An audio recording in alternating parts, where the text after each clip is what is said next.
आज हम आपके साथ डिस्कस करेंगे पेटी कैश बुक।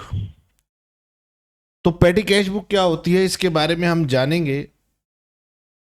पहले हम समझ लेते हैं कि बेटे, अगर आप ये मेरी वीडियो यूट्यूब के ऊपर देख रहे हो और फिर आपको यदि वीडियो मेरी अच्छी लगती है, आप लाइक भी करते हो, सब्सक्राइब भी करते हो, कमेंट भी लिख देते हो, फिर आप ढूंढते हो कि सर हमें और बाकी वीडियोस नहीं मिल रही हैं। तो बेटे, यूट्यूब पर ना ये एक इंट्रोडक्शन पार्ट होता है। हमारी जो मेन लर्निंग होती है वो हमारी वेबसाइट के थ्रू होती है। तो आप हमारी वेबसाइट पे जा करके चेक करेंगे, वहाँ पर जो भी हमारे फ्री वीडियोस भी हमारे लगे होते हैं, बड़े सिस्टमेटिकली लगे हुए होते हैं। तो आप वहाँ पर जा करके देखेंगे, और हमारी वेबसाइट लिखी हुई है gagankapoorclasses.com। तो वहाँ पर आप जाएंगे, 11th क्लास का आप अपना कोर्स खोलेंगे, तो वहाँ पर आपको ये सब टॉपिक्स सिस्टमेटिकली दिखाई देंगे। तो सर, ये पेटी कैश बुक क्या होती है? तो समझते हैं, लर्निंग वीडियो है, रिवीजन वीडियो नहीं है। अक्सर तो आजकल लोग यूट्यूब पर बस 2 मिनट का शॉर्ट वीडियो ढूंढते हैं, तो समझ लेना ये लर्निंग वीडियो है। सर, हमने अकाउंटिंग जब हमने पढ़नी शुरू की, तो हमें आपने ये बताया कि अकाउंटिंग में जब भी कोई हमारी बिजनेस की ट्रांजैक्शन होगी, हमें दो काम करने पड़ते हैं। एक तो हमें बनाना पड़ता है जर्नल, और दूसरा हमें बनाना पड़ता है लेजर। अब सर, जर्नल में क्या होता है? तो जर्नल में हम लोग एक एंट्री पास करते हैं, इसमें डेबिट और क्रेडिट दो चीजों की हम रिकॉर्डिंग करते हैं। फिर उसके बाद हम इसकी पोस्टिंग करते हैं। लेजर के अंदर किसी अकाउंट को डेबिट करना पड़ता है और किसी दूसरे अकाउंट को क्रेडिट करना पड़ता है। फिर हमने ये सीखा कि सर, अगर हमारे पास मान लो जाने का एक ही रास्ता हो और ट्रैफिक बहुत ज्यादा हो, तो दिक्कत हो जाएगी, कैसे निकलेंगे? तो इसलिए क्या किया जाता है, दूसरे रास्ते बनाए जाते हैं ना। आप देखते हैं ना क्या होता है कि भाई चलो, पहले के जमाने में तो सिंपल एक सड़क होती थी, अब फ्लाईओवर बना देते हैं कि चलो थोड़ा ट्रैफिक ऊपर चला जाए। ऐसे ही, क्योंकि हमें हर एक ट्रांजैक्शन में पहले जर्नल एंट्री लिखनी है, फिर हमें लेजर लिखना है, तो फिर हमने क्या किया, हमने कहा कि भाई एक ही जगह से सब जाएंगे तो दिक्कत होगी।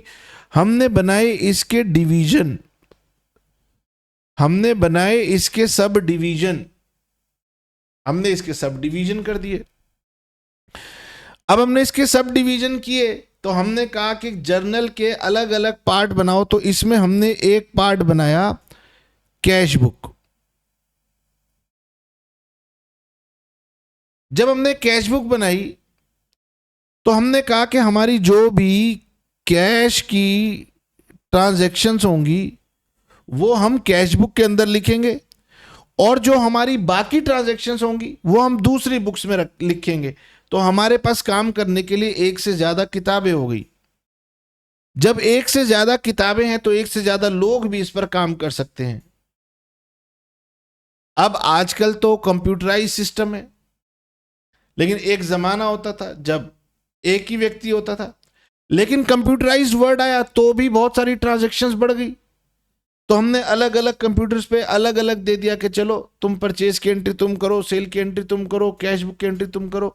तो इस तरीके से हमने उनको अलग किया। तो हमने क्या बनाई, कैश बुक बनाई। कैश बुक में क्या रिकॉर्ड किया, कैश ट्रांजेक्शन्स रिकॉर्ड की। लेकिन हर बिजनेस के अंदर कैश ट्रांजेक्शन्स भी कम नहीं होती, इनका भी बहुत बड़ा वॉल्यूम होता है।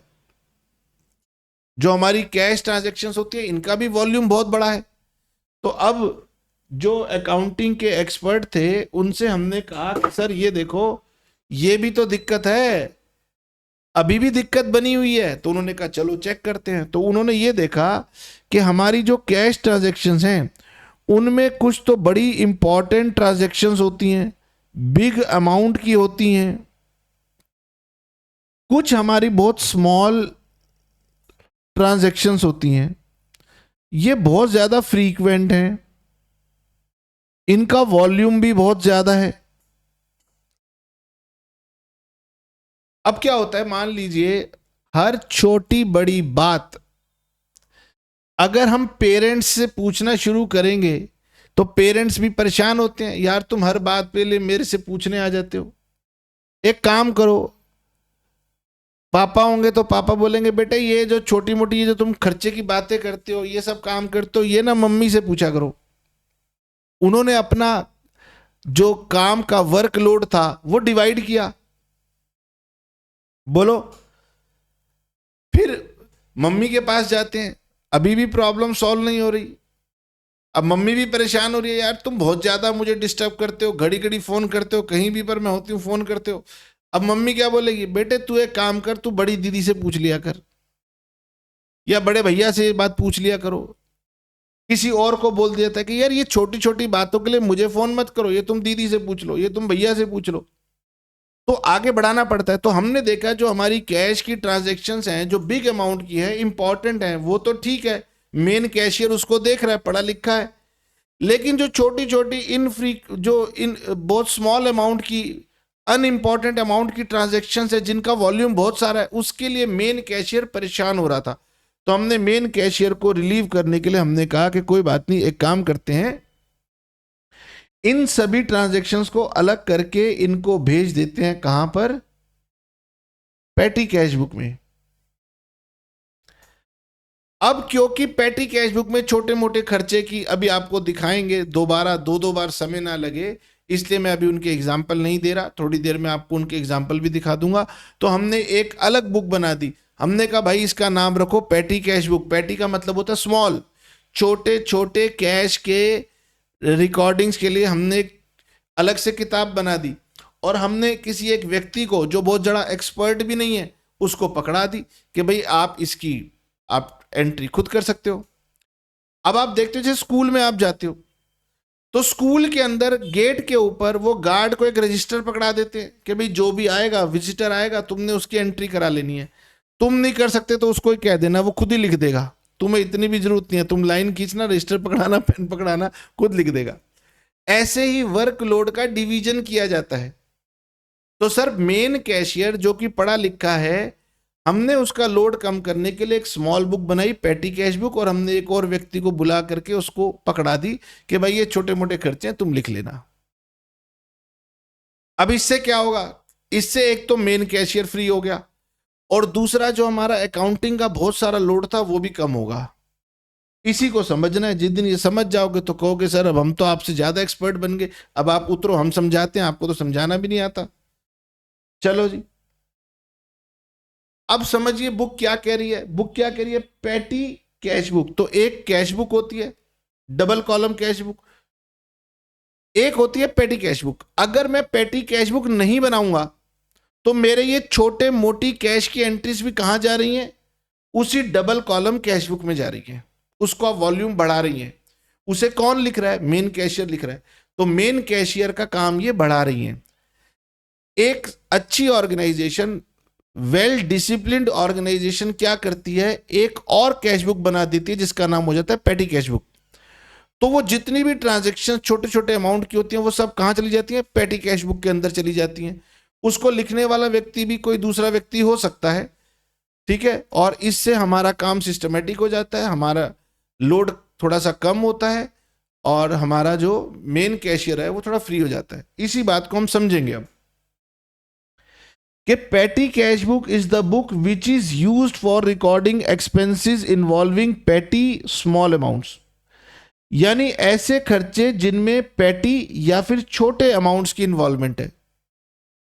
Petty cash book is the book which is used for recording expenses involving petty, petty मतलब छोटा, और ऑब्लिग स्मॉल अमाउंट्स। वो कह रहे हैं कि पैटी का मतलब सिंपल होता है कि किसी को यदि ना अच्छा लगे तो स्मॉल अमाउंट समझ लो, ठीक है। फिर राइट के बॉक्स में उन्होंने फिर इसी बात को दोबारा लिखा कि गगन एक बार फिर से बच्चों को बताओ कि पैटी कैश बुक एक ऐसी कैश बुक है जिसमें हम receipts and payments of petty यानी स्मॉल अमाउंट्स रिकॉर्ड करते हैं। अब सर यहां पर तो लेफ्ट में कह रहा था कि वो पैटी खर्चों की बातें कर रहा था, और यहां पर उन्होंने रिसीप्ट एंड पेमेंट्स की बातें कर दी। तो कोई बात नहीं बेटे, हर बात को बहुत गंभीरता से मत लेना। कैश का मतलब होता है कैश का आना और जाना, और पैटी कैश बुक का मेनली मतलब यही है कि जो आपकी स्मॉल कैश एक्सपेंसेस की पेमेंट्स है ना, वो ये रिकॉर्ड करती है। यानी पेमेंट साइड छोटी होती है, रिसीप्ट साइड जरूरी नहीं है कि बहुत छोटी हो। अच्छा जी, बिसाइड्स पेटी एक्सपेंसेस, वो कह रहे हैं कि चलो छोटे मोटे खर्चे तो आपने पेटी कैश बुक में रिकॉर्ड कर ही लिए, receipts from main cashier are recorded. अब ये बात क्या कह रहे हैं, वो कह रहे गगन देखो भाई बिजनेस है, बिजनेस के अंदर बिग अमाउंट के पेमेंट्स भी हो रही हैं और स्मॉल अमाउंट की भी पेमेंट्स हो रही हैं, ठीक है। तो मैंने क्या कीड़े मारे हैं आप समझ लो, अभी आपको नोट नहीं करना, बिग अमाउंट की भी पेमेंट्स हो रही है, स्मॉल अमाउंट्स की भी पेमेंट हो रही है। यहां पर उनके पास मेरी कैश बुक है जो कि मेन कैश बुक है, जिसके अंदर हमारी रिसीट्स हैं और जिसके अंदर हमारी पेमेंट्स हैं। हम परेशान कहाँ थे, हम परेशान थे यहाँ की छोटी मोटी पेमेंट जो हो रही है ना, छोटी छोटी पेमेंट्स यहाँ पर जो हो रही हैं पेमेंट साइड पे, उससे मेन कैशियर परेशान था। हमने यहाँ पर क्या किया, इसके लिए हमने एक बनाई पेटी कैश बुक, ठीक है। पेटी कैश बुक भी वैसी रहेगी, जो भी स्मॉल एक्सपेंसेस की आप पेमेंट कर रहे हो वो सारी की सारी मेरी अब पेटी कैश बुक में चली जाएंगी। लेकिन भाई पेटी कैश बुक में से अगर आपने खर्चा करना है तो पैसे भी चाहिए, तो यहां पर मेन कैश बुक से यहां पर पेमेंट ट्रांसफर की जाएगी, तो पेटी कैश बुक के लिए वो कहलाएगी रिसिप्ट। यानी पेटी कैश बुक के पास एक बार एक कैश की पेमेंट भेजी जाएगी, जो भी हमारा व्यक्ति इसको लिख रहा है उसको हम एक पेमेंट भेजेंगे कि बेटे ये वाली पेमेंट आप रख लो। अब इस वाली पेमेंट में से आपने छोटे छोटे खर्चे करने हैं, तो यानी मेन कैश बुक से एक ट्रांसफर जाएगी स्मॉल कैश बुक में, और फिर वो स्मॉल वाली जो कैश बुक है, जो पेटी कैश बुक है, वो उनमें से और भी छोटे छोटे छोटे छोटे खर्चे करती हुई जाएगी। इसको यहां विजुअलाइज करने की कोशिश करना। वो ये कह रहे हैं कि गगन पेटी एक्सपेंसेस तो रिकॉर्ड होते ही हैं, लेकिन एक रिसीप्ट जो मेन कैशियर ने दी होती है वो भी आएगी। यानी मेरी जो पेटी कैश बुक है उसमें रिसीट भी आएगी जो कि मेन कैशियर से आएगी, उसके बाद हमारे छोटे छोटे खर्चे चलेंगे। पेटी cash book is just like पेटी cash account and is maintained by पेटी कैशियर। अब देखो हम छोटे मोटे खर्चों के लिए अपने मेन कैशियर को तंग नहीं करते, हम कहते हैं कि भाई इसको ना पेटी कैशियर बना करके इसके पास रिकॉर्डिंग करवा दो। नाउ अब सर ये पेटी कैश बुक में काम कैसे होता है, तो petty cash given to petty cashier for small payment is recorded on the credit side of the cash book as by petty cash account and is posted to the debit of receipt side of petty cash account in the ledger. अरे भाई इतनी लंबी चौड़ी बात कर रहे हो sir, ये पता नहीं क्या लिखते हैं। वो कहते हैं गगन देखो ये आपकी मेन कैश बुक है, तो आपने पेटी कैशियर को कुछ अमाउंट ट्रांसफर किया, तो भाई मेन कैशियर से तो ये पेमेंट जा रही है, तो मेन कैशियर इसको पेमेंट साइड पे दिखाता है। यही बात को यहां लिखा है कि भाई जो पेटी कैश दिया गया पेटी कैशियर को छोटे छोटे खर्चों के लिए is recorded in the credit that is payment side of the cash book. वो कह रहे जो मेन कैशियर ने कैश दिया वो हमने कैश बुक के क्रेडिट साइड पे लिख दिया। कैसे लिख दिया, उन्होंने कहा बाय पेटी कैश अकाउंट करके यहां लिख दो, यहां लिखो बाय पेटी कैश अकाउंट। समझना जरूरी है अकाउंटिंग में काम कैसे चल रहा है। आप कहोगे कि सर मैं नहीं जानना चाहता, तो भविष्य में कोई आदमी आपको ये बात बताएगा नहीं। अब इससे होगा क्या, यहां अगर आपने समय को बचाने की कोशिश की तो आगे चल के अकाउंटिंग में जब आप रेक्टिफिकेशन ऑफ एरर जैसे चैप्टर करते हो वहां पर थोड़ी ना मैं इन बातों को डिटेल में बता पाऊंगा। तो आप इसको यदि समझ पा रहे हो ना, तो आपने अपने आप को थैंक्स कहना है कि कोई बात नहीं, मैं यहां एंटरटेनमेंट के लिए नहीं बैठा, मैं लर्निंग के लिए बैठा हूं। तो मुझे मेरे टीचर की बात समझ में आनी चाहिए कि टीचर मुझे क्या समझा रहा है। मुझे इंटरेस्ट नहीं चाहिए, मुझे समझ चाहिए। और वो क्या समझा रहा है कि मेन कैशियर ने पेटी कैशियर को पैसे दिए, तो मेन कैशियर अपने पास एंट्री करेगा। मेन कैशियर के पास क्या थी, कैश बुक, उसने अपनी पेमेंट साइड पे एंट्री कर दी, वहां लिख दिया कि भैया मैंने पेटी कैशियर को पैसे दिए बाय पेटी कैश अकाउंट, ठीक है। अब यहां पर वो कहती है बुक कि जब वो पेटी कैशियर के पास जाएगी तो उसके पास भी एक कैश बुक है, उसकी बन जाएगी रिसीट, तो वो अपनी डेबिट साइड पे लिखेगा। तो आपका जो पेटी कैशियर है वो उसे अपनी डेबिट यानी कि रिसीव्ड साइड के ऊपर लिख लेगा। चलिए सर, ये बात समझ में आ गई। अब हमारे पास ना कैश बुक को मेंटेन करने के दो तरीके हैं, एक तो सिंपल सिस्टम है, एक इंप्रेस सिस्टम है। Simple system of petty cash book, Impress system of petty cash book, इसको मैं ना थोड़ी देर के बाद चर्चा करूंगा। आप ज्यादा इमोशनल होके अभी मत पढ़ने बैठ जाना, पहले हम ये पढ़ते हैं। ये पढ़ेंगे types of petty cash books. अब बच्चा थोड़ा सा कंफ्यूज हो सकता है कि सर ऊपर लिखा था पेटी कैश बुक में बी मेंटेन्ड बाय, यानी कि भाई पेटी कैश बुक में यहां पर भी वो कह रहा है कि सिंपल मेथड है, इंप्रेस्ड मेथड है, यहां ये कह रहा है पेटी types of petty cash book. तो समझिए वो क्या कहना चाहता है। वो कहता है गगन, एक बार एक संस्था ने डिसीजन ले लिया कि हम कैश बुक के साथ साथ पेटी कैश बुक भी बनाएंगे। तो पेटी कैश बुक हमारे पास दो तरीके की होती है, यानी कि जब नया नया ये मेथड शुरू हुआ था तब उस जमाने में किसी ने सबसे पहले सिंपल पेटी कैश बुक का विचार रखा होगा, लेकिन थोड़ी देर का उसको समझ में आया कि नहीं भाई, इससे बेहतर एक विकल्प हो सकता है। अब मुझे नहीं पता ये विचार उसके मन में आया या किसी और के मन में आया, तो उन्होंने इससे एक बेहतर विचार दिया जिसका नाम रखा गया एनालिटिकल कैश बुक। इसका नाम रखा गया एनालिटिकल कैश बुक। तो वो कह रहे हैं कि कैश बुक कितनी तरीके की होती है, दो तरीके की होती है। तो अगर मैं थ्योरेटिकली बात करूं, अगर मैं थ्योरी के हिसाब से बात करूं, तो ये एक मेरी सिंपल पेटी कैश बुक है, एक मेरी एनालिटिकल पेटी कैश बुक है। हमारे लिए हमेशा यही ज़्यादा इंपॉर्टेंट है, ये केवल डिस्कस करने के लिए। सिंपल पेटी कैश बुक मेरे काम को उतना बेहतर तरीके से नहीं कर पाती जितना बेहतर तरीके से एनालिटिकल कैश बुक करती है। इसलिए एग्जाम में जब भी आपसे कहा जाएगा कि पेटी कैश बुक बनाएं, तो आप कौन सी वाली बनाएंगे? एनालिटिकल बनाएंगे। दिमाग में ये मत ले आना कि सर ने तो कहा था दो तरीके की होती है, मैं सिंपल वाली बना देता हूं, फिर टीचर तुम्हारा क्वेश्चन काट देगा या फिर वो नंबर नहीं देगा, फिर आप झगड़ा करोगे कि सर मेरे तो नंबर आए नहीं, मैंने तो मेहनत भी की थी। तो बेटे, हम हमेशा थ्योरी में दो पेटी कैश बुक की बात करें, लेकिन प्रैक्टिकली जब भी बात होगी हम एनालिटिकल पेटी कैश बुक की बात करेंगे। अब सर ये क्या होती है? आओ जी। बुक कह रही है कि two types of petty cash books होती है, एक तो होती है सिंपल और एक होती है एनालिटिकल।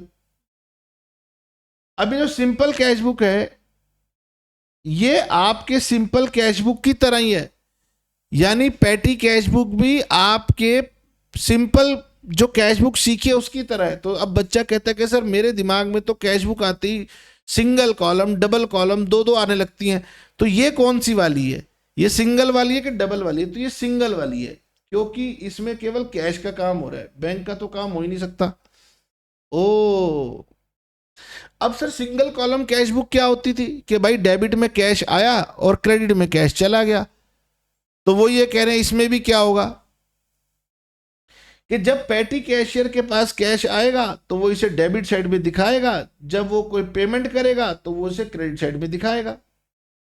इसीलिए हमारी पेटी कैश बुक में एक अमाउंट का कॉलम होता है रिसीव्ड साइड पर, एक अमाउंट का कॉलम होता है पेमेंट साइड पर, और यही हमारा फॉर्मेट होता है जैसे हमारा होता था। ठीक है, तो सिंपल पेटी कैश बुक, आपको दिमाग लड़ाना नहीं है। उन्होंने एक क्वेश्चन दिया, मैंने कहा आपको इसको बस रीड कर लेना है, ज्यादा आपको इसके ऊपर दिमाग लगाना नहीं है। यहां पर आप समझोगे, उन्होंने लिखा है गगन ये पेटी कैश बुक है, ये रिसीव्ड साइड है, ये पेमेंट साइड है। आप कहोगे सर थोड़ा सा फॉर्मेट अलग दिख रहा है, तो मैंने कहा टेंशन मत लो, मेन मुद्दा समझो कि यहाँ पे रिसीप्ट आएगी और यहाँ पर पेमेंट्स आएंगी, बात खत्म। और अब आते हैं मेन इंपॉर्टेंट मुद्दे के ऊपर। टीचर पूछेगी एनालिटिकल पेटी कैश बुक और बच्चा भागने लगेगा, कहेगा यार पता नहीं मैडम ने क्या पूछ लिया, बना ही नहीं। और एक दूसरा बच्चा कहेगा कि अच्छा हुआ इसने गगन सर की क्लास सुनी नहीं होगी, वरना ये भी नंबर ले आता। क्या है एनालिटिकल पेटी कैश बुक? भाई साहब नाम से मत डरना कि एनालिटिकल है, नाम तो कुछ ना कुछ देना पड़ेगा ना, वरना याद कैसे रखोगे? तो नाम के झंझट में मत पड़ो, समझते हैं इसमें क्या लिखा है। वो कहते हैं गगन एनालिटिकल पैटी कैश बुक में दो साइड हैं, लेफ्ट साइड में हम रिसिप्ट ऑफ कैश रिकॉर्ड करेंगे, राइट साइड पे हम रिकॉर्डिंग ऑफ पेमेंट्स रिकॉर्ड करेंगे, तो इसमें कोई नई बात थोड़ी ना है। सर बिल्कुल सही है। इन दिस कैश बुक, अब सुनना, मैं पहले बना के बताता हूं।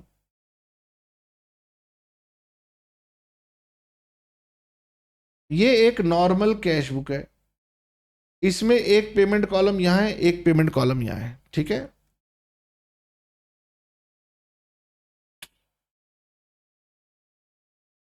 यहां पर आपने कोई खर्चा लिखा, by expense 1, by expense 2, by expense 1 again, by expense number 3, by expense number 1, by expense number 2। Sir ये 1 2 क्या है? मान लो कोई खर्चा है, किसी पर्टिकुलर खर्चे का नाम दे देता हूं, जैसे कि मैं इस खर्चे का नाम दे देता हूं स्टेशनरी, जैसे कि मैं इस खर्चे का नाम दे देता हूं कुरियर चार्जेस, इस खर्चे का नाम दे देता हूं फेयर, इस खर्चे का नाम देता हूं कार्टेज। बार बार खर्चे आ रहे हैं। सोचो, सिंपल कैश बुक में आप क्या करते हो, जब भी पेमेंट करते हो क्रेडिट साइड पे रिकॉर्ड करते हो, फिर बार बार जाके इसको लेजर में लिखा, इसको लेजर में लिखा, इसको लेजर में लिखा, इसको लेजर में लिखा, सबके लिए अलग अलग लेजर अकाउंट बनाओगे और इन सबको लेजर अकाउंट में पोस्ट करोगे। तो सर ये हमने थोड़ी कहा, ये तो उन लोगों ने कहा, जल्दी उनको समझ में आ गया, उन्होंने कहा गगन ये वाला सिस्टम थोड़ा दिक्कत वाला है, इसमें बहुत मेहनत लग रही है, हमारे पास एक बेहतर तरीका है, सुनो, सुनोगे तो समझ में आ जाएगा, फिर पढ़वाऊंगा। उन्होंने कहा गगन एक तो इस कैश बुक की ना, यहां पर लिखो अमाउंट, मतलब रिसिप्ट, यहां लिखो डेट, यहां लिखो पर्टिकुलर्स, यहां लिखो फोलियो नंबर, और यहां लिखो रुपीस पेमेंट के लिए। यानी जो ऊपर वाली कैश बुक है ना, उसको उन्होंने इन छोटे से 4 5 छोटे छोटे कॉलम में कन्वर्ट किया। फिर उन्होंने कहा गगन ये जो पेमेंट है ना, इस पेमेंट के लिए ना यहां पर आप छोटे छोटे कॉलम बनाओ। कितने बनाओ? जितने बना सकते हो बना लो। सर हमारे पेज में 10 बन पा रहे हैं तो 10 बना लो। मैंने कहा यार क्या फर्क पड़ जाएगा? बोले देखो क्या फर्क पड़ जाएगा, यहां लिखा आपने एक्सपेंस 1, तो यहां पर हेडिंग डालो एक्सपेंस 1। जैसे मैंने मान लो इसका नाम लिख दिया स्टेशनरी, दूसरे का नाम था कुरियर चार्जेस, तो यहां लिखो कुरियर चार्जेस। तीसरे का नाम था आपका फ्रेट, यहां लिखो फ्रेट। चौथे का नाम था रिपेयर, उसका नाम लिखो रिपेयर। पांचवे का नाम था मिसलेनियस, तो आप इसका नाम लिखो मिसलेनियस। अब सर क्या हुआ, अब समझो। पहले वाला खर्चा क्या था? स्टेशनरी, तो यहां पर स्टेशनरी में अमाउंट जब यहां लिखोगे तो साथ में यहां लिखोगे। सर दो दो काम साथ साथ? बेटे एक ही तो बुक है, साथ साथ लिखने में कितनी देर लगती है? आपने खर्चा किया, उस खर्चे का जो हेडिंग था वो स्टेशनरी था, तो साथ में स्टेशनरी में लिख दो। फिर सर मैंने खर्चा नंबर 2 किया, वो कुरियर चार्जेस था, तो खर्चे नंबर 2 को कुरियर में लिख दो। सर फिर मैंने खर्चा नंबर 3 किया, वो फ्रेट था, नहीं तो खर्चा नंबर 3 था, फ्रेट था, तो इसको फ्रेट में लिख दो। फिर सर मेरा खर्चा नंबर मान लो 1 रिपीट हुआ, तो यहां पर आपने लिखा खर्चे नंबर 1 में वापस लिख दो। सर फिर से मेरा खर्चा नंबर 1 आया, तो यहां पे लिख दो। फिर सर मेरा खर्चा नंबर 2 आया, मैंने कहा यहां पे लिख दो। बच्चा कह रहा है कि सर वहां लिख रहे थे और यहां पर आप दो दो बार लिख रहे हो, एक बार पेमेंट कॉलम में लिख रहे हो, फिर उसके अलग अलग कॉलम बना के कर रहे हो, तो मुझे तो लगता है इसमें ज्यादा मेहनत लग गई। नहीं, इसमें ज्यादा मेहनत नहीं लगी, इसका काम आसान हुआ। फिर से आपका खर्चा होगा, हो सकता है वो ये वाला हो, फिर आपका खर्चा होगा, हो सकता है ये वाला खर्चा हो। यानी आपके खर्चे बहुत सारे हो रहे हैं, छोटे छोटे छोटे छोटे बहुत सारे, लेकिन वो रिपीटेड खर्चे हैं, तो इसी कॉलम में आते जाएंगे आते जाएंगे आते जाएंगे आते जाएंगे आते जाएंगे। बाद में आप क्या करना, जब इसका टोटल करोगे तो इनके भी टोटल कर लेना, total 1, total 2, total 3, total 4, total 5। इसका मतलब मेरे इस कॉलम के बनने से क्या फर्क पड़ गया, मैं इन सारे खर्चों का टोटल करूंगा और एक ही बार लेजर अकाउंट में जाके एक पोस्टिंग करूंगा। यदि मेरी एनालिटिकल पेटी कैशबुक ना होती तो मुझे इन सबको अलग अलग 3 बार 4 बार 10 बार पोस्ट करना पड़ता। अब मेरे महीने में मान लीजिए मेरी स्टेशनरी मैंने 20 बार खरीदी, तो मैंने 20 बार यहां लिखी, उन सब का टोटल निकाला और मंथ के एंड में जाके स्टेशनरी के अंदर एक ही बार पोस्टिंग कर डाली। इससे काम बच गया। सर हमारे कुरियर चार्जेस, हमारे यहां से तो रोजाना कुरियर जाता है, कई कई बार 2-2 बार जाता है, तो महीने में अगर 30 दिन होते हैं और मैंने मान लो 50 बार कुरियर वाले को पेमेंट की थी, तो ये सारी 50 कॉलम टोटल होकर के एक ही बार कुरियर अकाउंट में जाएगी। तो मेरा कुरियर का जो अकाउंट है वो भी साफ हो गया। वहां लिखा जाएगा कि महीने में 1000 रुपए का कुरियर खर्च हुआ। आप देख लोगे। अब इंसान कहता है यार 1000 रुपया खर्च होगा, कोई कौन सी बहुत बड़ी बात है, डिटेल देखनी होगी तो पेटी कैशबुक में देख लेना। अब एक विजनरी बच्चा इस बात को समझ सकता है कि सर अगर मैंने एनालिटिकल पेटी कैशबुक ना बनाई होती और मैंने अगर सिंपल कैशबुक बनाई होती तो मुझे 50 बार जाकर के कुरियर वाले लेजर के अंदर एंट्री करनी पड़ती। टू कुरियर चार्जेस 20 रुपए, कुरियर चार्जेस 25 रुपए, कुरियर चार्जेस 40 रुपए। मेरा लेजर अकाउंट गंदा हो जाता। अब मेरा लेजर अकाउंट बहुत छोटा हो गया, काम का हो गया, सिस्टमैटिक हो गया। समझ में आ रही है बात? वरना खिचड़ी पक जाती। आप खाना खाने जाते हैं, वहां पर आपको एक बैंक्वेट हॉल में, होटल में प्लेट दी जाती है, अलग अलग आपको बाउल्स दिए जाते हैं कि सर इसमें रखिए, इसमें रखिए, इसमें रखिए। सिस्टमेटिक तरीका होता है ना। अगर वो कहे कि सर खाना तो प्लेट में ही खाना है, बॉल्स की जरूरत क्या है, तो सब कुछ मिक्स हो जाएगा। मिक्स एंड मैच, ना अच्छा लगेगा, ना समझ में आएगा, ना टेस्ट देगा। तो यहां पर समझने की बात क्या है कि एक सिस्टम है। एनालिटिकल पेटी कैशबुक एक सिस्टम है जहां पर छोटे छोटे खर्चे जो रिपीटेड नेचर के होते हैं, हम उनके एक एक कॉलम बना देते हैं। और क्योंकि कॉलम बनाने के लिए हमें स्पेस चाहिए, तो लेफ्ट में आप देखेंगे पर्टिकुलर्स का एक ही कॉलम यूज कर लेते हैं। डेबिट क्रेडिट के लिए डेट भी एक यूज कर लेते हैं। थोड़ा स्पेस बच गया, हमने कॉलम बना लिए। उन कॉलम के अंदर रिपीटेटिव एंट्रीज के अमाउंट डालते जाते हैं, डालते जाते हैं, डालते जाते हैं। फिर जब हमारा महीना खत्म हो जाता है तो हम सारे कॉलम्स का टोटल लगा लेते हैं, तो हमें पता लग जाता है कि पूरे महीने में हमारा स्टेशनरी का कितना खर्चा हो गया। उस एक खर्चे को एक ही बार लेजर अकाउंट में जाके कैशियर पोस्ट कर देता है। तो जो 50 पोस्टिंग थी उसकी जगह एक पोस्टिंग लगी। मेन कैशियर का बहुत सारा समय बचा। सर ऐसे ही हो सकता है मेरे फ्रेट चार्जेस, मैं रोजाना सामान बेचता हूं, मैं दिन में 10 बार सामान बेचता हूं और हर बार मुझे कार्टेज की पेमेंट देनी पड़ती है, तो हो सकता है मेरी 3000 कार्टेज की पेमेंट हुई हो, लेकिन मेन कैशियर बच गया।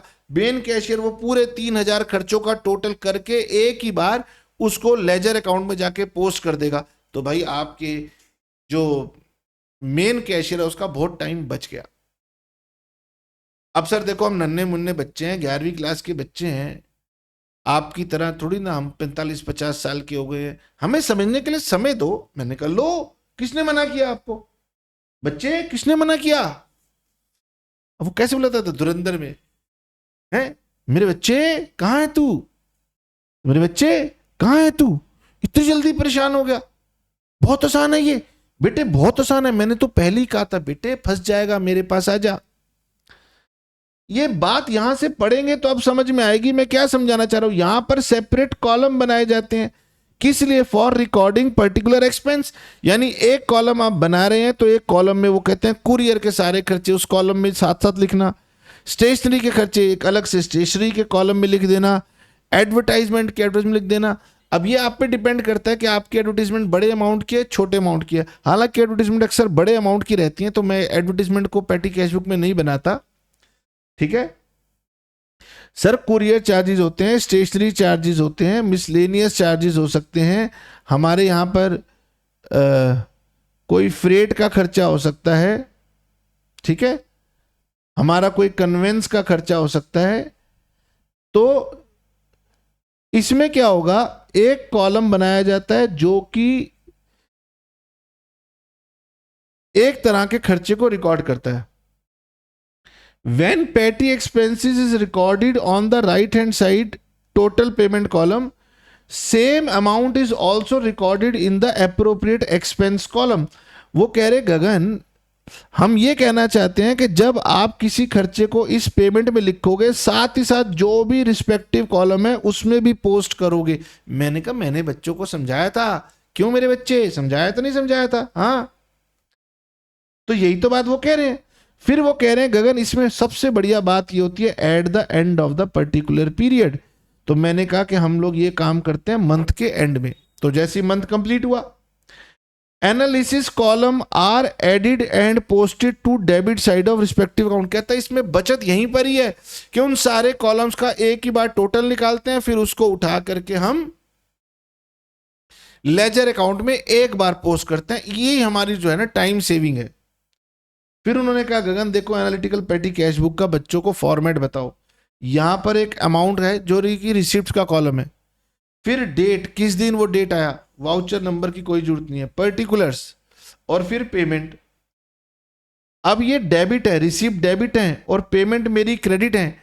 तो बच्चे के मन में आता है सर डेट के भी 2 कॉलम होने चाहिए, पर्टिकुलर्स के भी 2 कॉलम होने चाहिए। तो हमारी अकाउंटिंग कह रही है गगन क्योंकि तूने यहां पर कॉलम बढ़ाने हैं इसलिए एक ही डेट कॉलम से काम चला। यानी डेट डाल, यहां एंट्री कर दे, फिर डेट डाल, यहां पर एंट्री कर दे, यहां पर टू, यहां पर बाय। एक ही कॉलम के अंदर हम डेबिट और क्रेडिट के पर्टिकुलर्स का काम चलाएंगे, एक ही डेट से हम काम करेंगे। रिसिप्ट को यहां लिख देंगे, पेमेंट्स को यहां लिख देंगे। रिसिप्ट मेरी महीने में एक बार आनी होती है। मैं कैशियर के पास जाता हूं कि सर पैसे देना, उसने मुझे 10,000 रुपए दे दिए, एग्जाम्पल के तौर पे कह रहा हूं, उसने मुझे 10,000 रुपए दिए तो मैंने 10,000 लिख लिए।